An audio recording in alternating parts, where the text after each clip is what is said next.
Gillian, you wanted to come in briefly? Yeah, I'm very interested in what Foley's just said about how North Lanarkshire have tackled period poverty, and he maybe knows that I've been campaigning on this ever since I've been elected.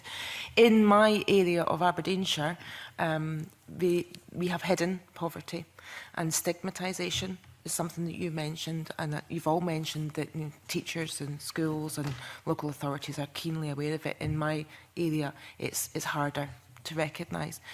How important is it that in issues around like period poverty and the provision of products around that young girls don't have to put themselves out there and ask for it, that it's freely available? And I know that's something that you prioritise.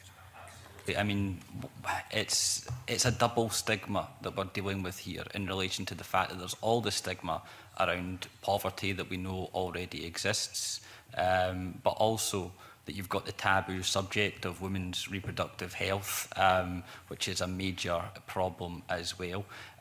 For us, we want to introduce this, not just that the products are going to arrive, but that we are going to be introducing education for the schools, for teachers, for parents and everyone else in relation to the fact that this is normal. This is not something that should be seen as a problem or unsanitary or whatever it happens to be.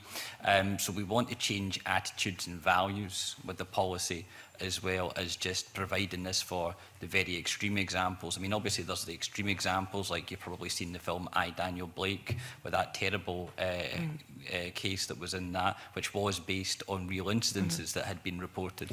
But in North Lanarkshire schools, you have got these products in the bathrooms available. They don't have to go and ask a teacher or a nurse for 100%.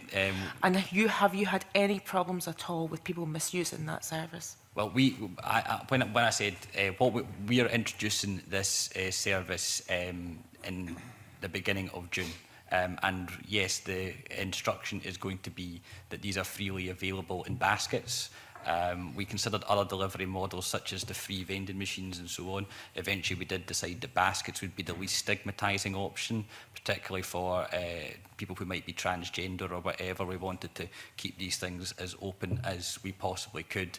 And yes, we do not want to have a situation where people have to go and ask for the products 100%. Very briefly, please, John. Ms Martin, we already have these in all of our schools, in all of our secondary schools. We have had them for about 8 months now, and to answer your initial question, we saw some misuse of them in about the first week. We went through a significant amount of sanitary products for about the first week or two, and then that settled down, and there was a novelty value in that as all children explore things. We use vending machines, and the vending machines are free for use. And they have a range of sanitary products. As I've said, they're non-stigmatising. They're in the toilets. People go and get them when they want them.